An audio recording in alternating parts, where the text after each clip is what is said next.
So মূল দিনে অন্তরজের আরেকটা লেকচারে সবাইকে স্বাগত জানাচ্ছি।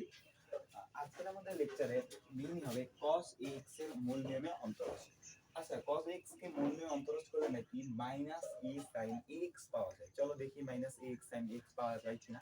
এখানে ফাংশন অফ x কি cos ax, তাহলে function of x plus h কি হবে? জাস্ট x এর জায়গায় x প্লাস h, x এর জায়গায় কি হবে x প্লাস h। এখন a দ্বারা যদি গুণ করে দেয় তাহলে কি হয় ax plus h, ax plus h। এখন আমরা যদি লিখি ddx limit ddx function of x limit h tends to 0, আমি কিন্তু এগুলো লিখি নাই, তোমরা লিখবা h টেন্ডস টু 0। তারপরে function of x plus h minus function of x, আমি কিন্তু সরাসরি function of x plus h এর ভ্যালু এখান থেকে বসাই দিয়েছি, মাইনাস ফাংশন অফ x এর ভ্যালু আমি বসাই দিয়েছি। তোমরা কিন্তু একটা লাইন লিখবা, একটা লাইন লিখতে হয়। এখন দেখো এখানে একটা সূত্র গেছে না, cos c minus cos d। সূত্র কি 2 sin c plus d by 2 into sin d minus c by 2। লিখলাম, নিচে h দিয়ে দিলাম 2 sin c plus d by 2, অর্থাৎ ax plus h plus of ax by 2।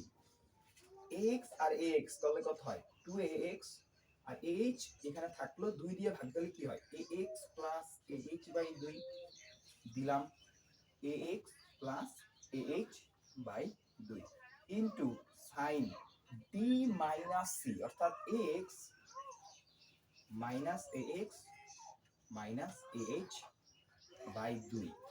ax ax কাটা, তাহলে কি হয় মাইনাস ah বাই 2।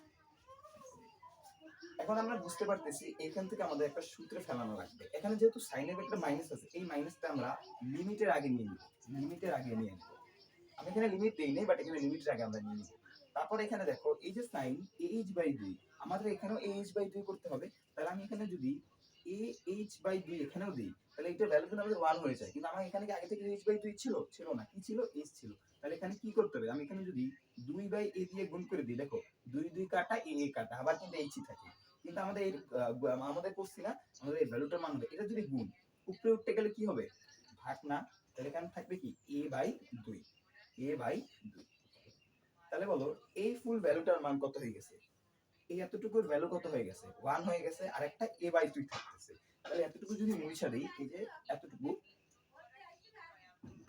এই যে এতটুকু, এতটুকুর ভ্যালু আমাদের কত হয়ে গেছে 1, আর একটা কি থাকতেছে a বাই 2। a বাই 2টা যদি আমি সামনে লিখি, a2 কাটা, a2 কাটা, থাকতেছে কি মাইনাস a, ওই লিমিটের আগে যে মাইনাসটা, আর এই যে sin ax plus ah by 2। এখন h এর মান যদি শূন্যের কাছাকাছি হয়, তাহলে লিমিটের ভ্যালু যদি বসাই দিই, আমাদের এই ভ্যালুটা শূন্য হয়ে যায়, অর্থাৎ a minus a sin ax। দেখো আমাদের কিন্তু এইটাই আসছে মাইনাস a sin ax। তো আমাদের পরবর্তী লেকচারে স্বাগত জানাচ্ছি। আসসালামু আলাইকুম।